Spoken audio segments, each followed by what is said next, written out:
Agnew. Thank you. Mr. Des. Mr. Agnew. Good afternoon, Chairman.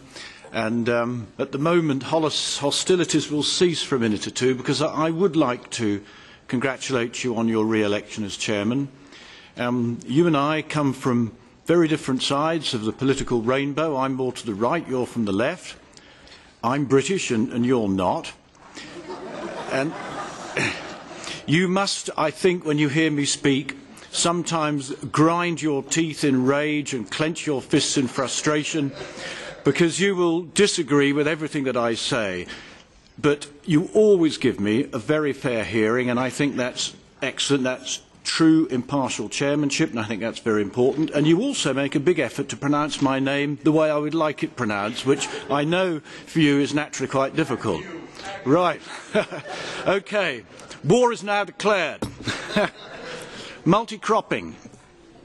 This, actually, it couldn't be more self-defeating. I've been in this committee for 2.5 years, and I've heard people, particularly from the left of the political rainbow, say how important it is that this committee supports smaller farmers, that they are the people, really, that the CAP should be looking after. And if you look at this multi-cropping, let's look at the impact on the small livestock farm and then the small arable farm. On the small livestock farm, they are pretty well 90% grass. But they will have areas of the farm that they like to put into barley, and they have reasons for doing that. It is a way of getting some barley, the grain, to feed to the animals in the winter without having to buy it in. It crucially supplies some straw, which they need to bed the animals. It also provides a good way of re-establishing the grass for a few years after that. Now, under this arrangement, instead of just being able to put in barley, they're going to have to put in 3 crops. And this is going to pose problems. So what do you do? What other crops do you use? And we've thought about oats. I've discussed this with small farmers, and I do grow these crops myself. Well, you could say oats, that's a possibility, but these crops have to be stored. And you used to have a store that you put all the barley in. Now that store has to take oats and barley. They've got to be kept separate. So this is going to mean some investment in storage, which is very, very expensive. Also, the barley could be grown pretty well organically. They weren't organic farms, but the nature of the way they farm meant that they could save their own seed, plant these crops, perhaps have a bit of muck, and farm it pretty easily without a lot of inputs. If you look at the other crops they may have to go for, say kale and swedes. These are crops that are grazed, but the seed is relatively expensive, and we now have the EU have presented these farmers with another problem, because if you can't control flea beetle, you can't grow kale. And yet the EU has banned the chemical seed dressing that we use to control flea beetle, and you have to import the seed from New Zealand. So whichever way you look, these smaller farmers are going to suffer, and it seems for what? They are green farmers. Most of their farm is in grass, and they grow barley nearly organically. So what is wrong with that? Why have a go at them? Now let's look at the small arable farm.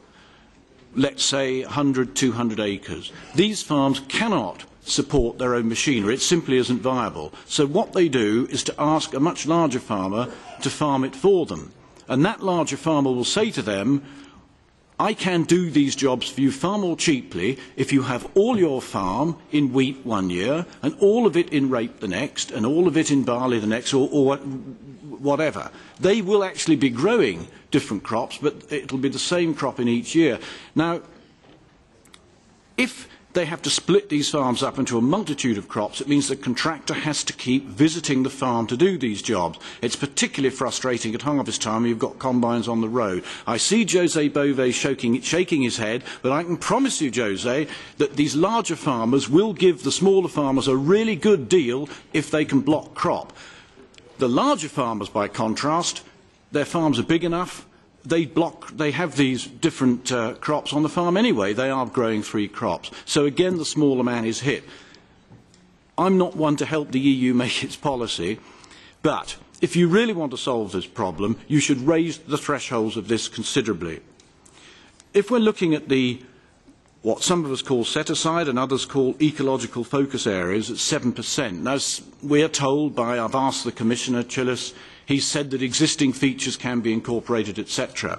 But there are huge areas of Britain in very intensive agriculture. I'm thinking of the fens and the silts.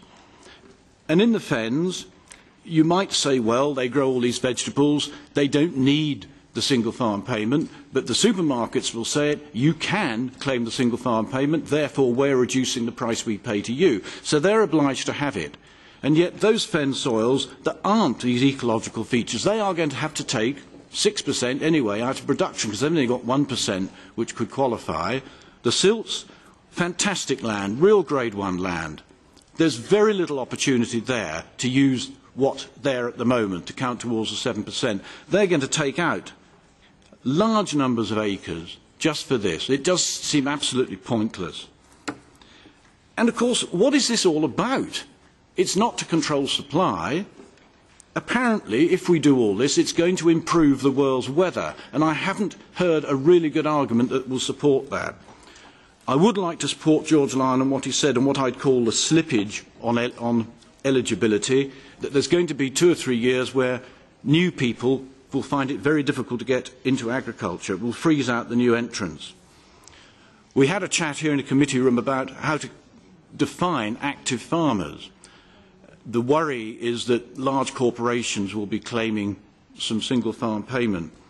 And the only way really you can see if they're eligible or not is to look at their last published accounts, which could have been 2 or 3 years ago.